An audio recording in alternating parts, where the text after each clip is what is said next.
Repent. Never!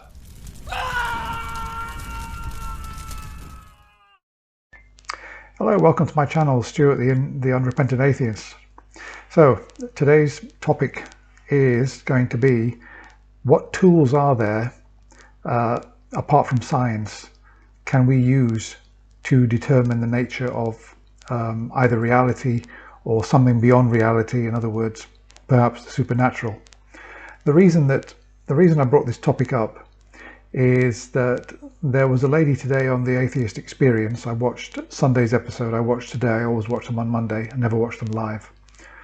I think they come out too late by UK time, so usually Monday morning, Monday afternoon, I tend to watch the Atheist Experience. And there was this lady who came on. She spent a long time on, actually, about 20 minutes, which was way too long, because she was effectively just a Christian who did not want to hear anybody but her own self talk. You know the sort of thing I mean. So quite frustrating listening to her, because she kept saying, she was asked, what convinced you that God exists, etc. She's saying, I've done lots of research, when you put it all together, and you need to go beyond science, because science is limited. We need other tools. And they were saying, well, what tools do you need? And well, it just went on and on and on. She didn't really give any answers. But I remember this thing about her saying that you need other tools, that science is limited. And I remembered when I first started studying religion at school, very first lesson, we were told that science is limited to what is in the material world. It's very good at measuring, it's very good at hypotheses and proving hypotheses by developing theories, collecting data, repeating experiments, etc., making predictions. So I had a good idea what science was and how useful it was, and everything that we've got in the modern world, really, all the technology, medicine, etc., is testament to how good science actually is. Okay, it's not perfect, but it's done quite a good job.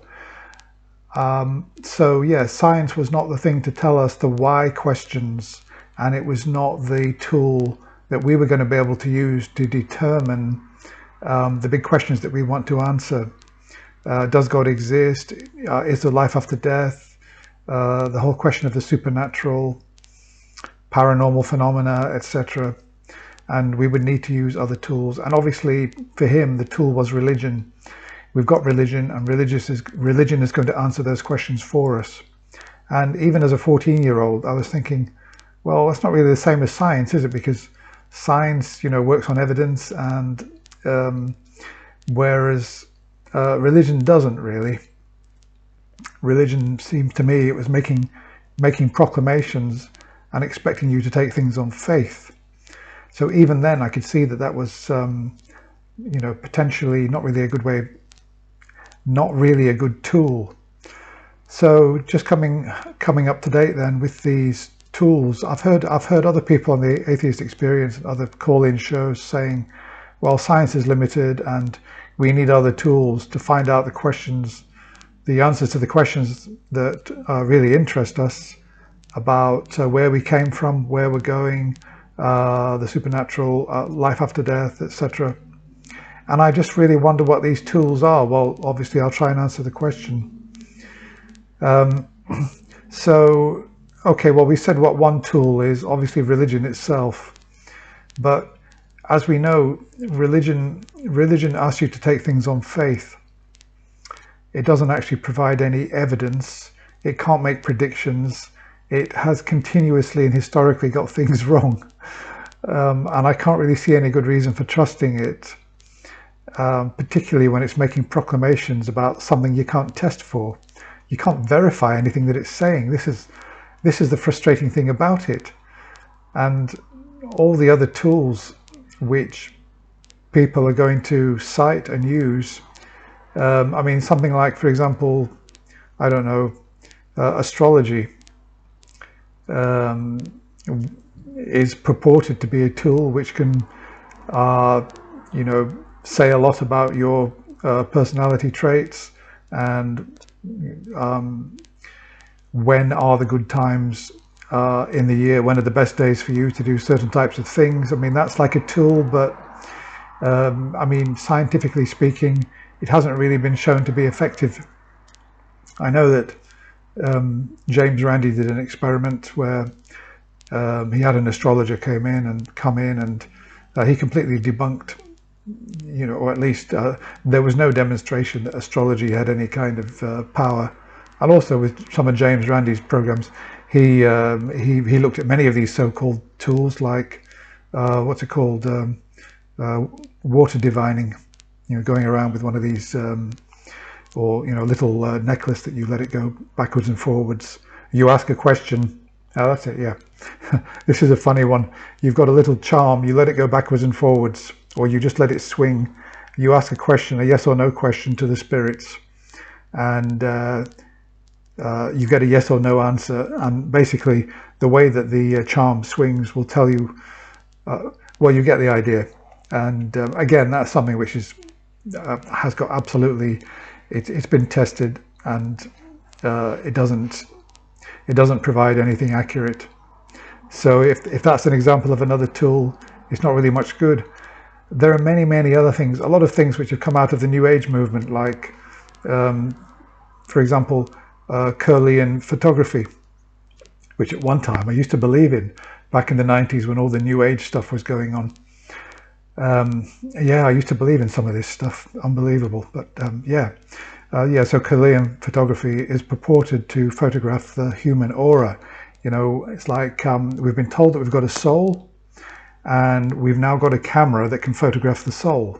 It's called a Curlian camera. I think Curlian, or I think a Russian developed this technology, and I think that's why it's called Curlian, after the Russian who developed it. And if you take a photograph of somebody, you can kind of see, sort of light surrounding them. And we're being told this is the soul, this is our life force, our energy, which when we die will continue to exist and will obviously go wherever. Either if you're into New Age stuff, you'll believe that it dissolves back into the life force, and if you're a Christian, you'll believe that it will either go to heaven or hell. So this is another tool, but I did some reading on Curlian photography, and there's no good evidence to suggest that this so-called energy field is anything other than just simply electrical activity going around the body. It's got nothing to do with anything supernatural. It's got nothing to do with the soul, and I think it's been fairly well debunked. But I do know I've got actually a friend who actually believes this stuff, and as I said, I used to believe it myself until I started really looking into it.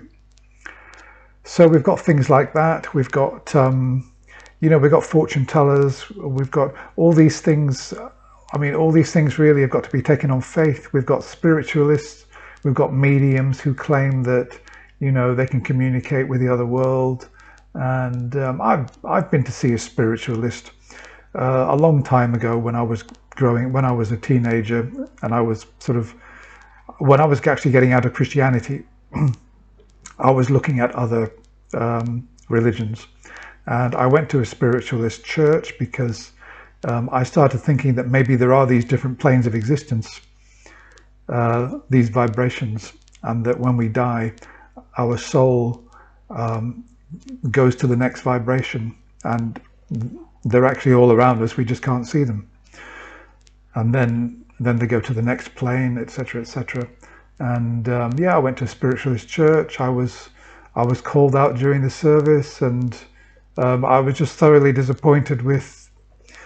I mean, I'd known people that had died, and I mean, she was just way off the mark with everything that she said. And at the end, she just said, "Oh well, I'll leave that with you." And I understand that there's absolutely no evidence that mediums are effective, or that they communicate with the dead, and that most of them are just complete charlatans, just making money off people's misery and desperation. So that's if that's another so-called tool that Christians and other people are talking about. Another tool, healing, for example. I don't really think there's much evidence, or there's no evidence to suggest that healing works. I've had healing sessions. I've had one or two things happen in healing sessions, but intriguing and mysterious as those things were, I can't really say that they actually healed me. As you know, they didn't produce any long-term benefits for me, and I don't know exactly what went on in those sessions because there was no touch involved. Well, there was one session in particular where something quite mysterious happened, and of course another person, not me, if they had that same experience, might suddenly start to believe in God, think, oh, well, there's something to that. You know, maybe there is something to the supernatural. Maybe I've got a soul after all. So, yeah. But not me, because I've been skeptical now since I was about 15 years old. And when that happened, I just thought, well, that's mysterious. You know, maybe there's something more to things, or maybe there's not. I don't know what the explanation is, but you know, if you haven't got an explanation, then you can't say, well, it's supernatural. You just haven't got an explanation. So, what other tools do we have? We've got all these kind of, you know, tools of the paranormal, like Ouija boards, and we've kind of touched on religion already. Meditation's one. Okay. Now I'm a fan of meditation. I think it's useful. I think it can, you know, it can really relax you. It can bring you into quite a good sort of still space. I think it's really useful, and I think it's good. But there are people who think that meditation helps to make you one with the universe, one with the whole of creation, one with the whole of existence, so that you can comprehend the totality of the existence. But you try communicating this to somebody else, and what are you going to say? Nothing, because at the end of the day, it's just a personal experience. You know, again, these sort of new age type people, they will say, well, if you meditate and go deeply into yourself, you know, you can connect with the whole of the existence and every single living being, and you can connect with the life force, and you can gain that knowledge. Yeah, but what knowledge? It's nothing that you can articulate. It's just a feeling inside yourself, really, which you're interpreting that way. And if you can't articulate it, if you can't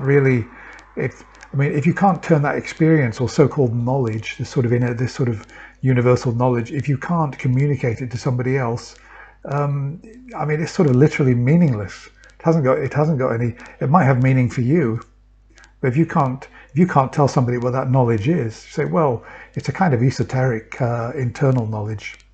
Is this another one of the tools that is being referred to, which is going to tell us more than science can tell, because science can't make proclamations. Science can't investigate those phenomena.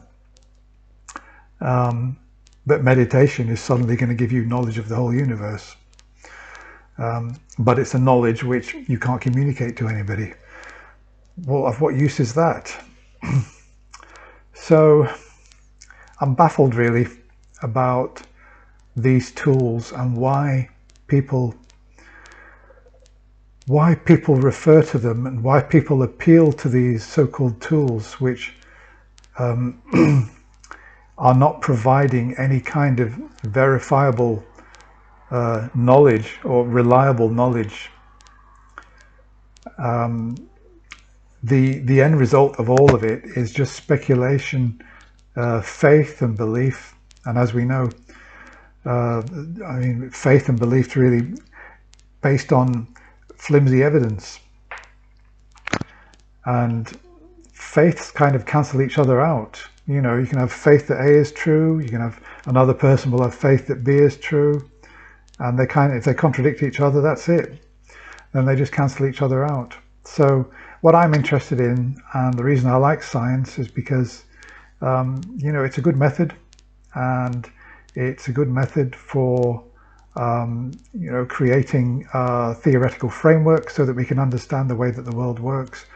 And as for anything that's beyond the world, no, science can't measure that. But I'm not incredibly confident that there's anything there to measure. And these so-called tools, which are purported to be useful, from what I've seen and all the evidence that I've seen, they're not useful at all. They're useless and they're unreliable. Okay, well, that's all I've got to say about that. Let me know what you think. So nice to have you with me, and I'll be with you again soon. Bye.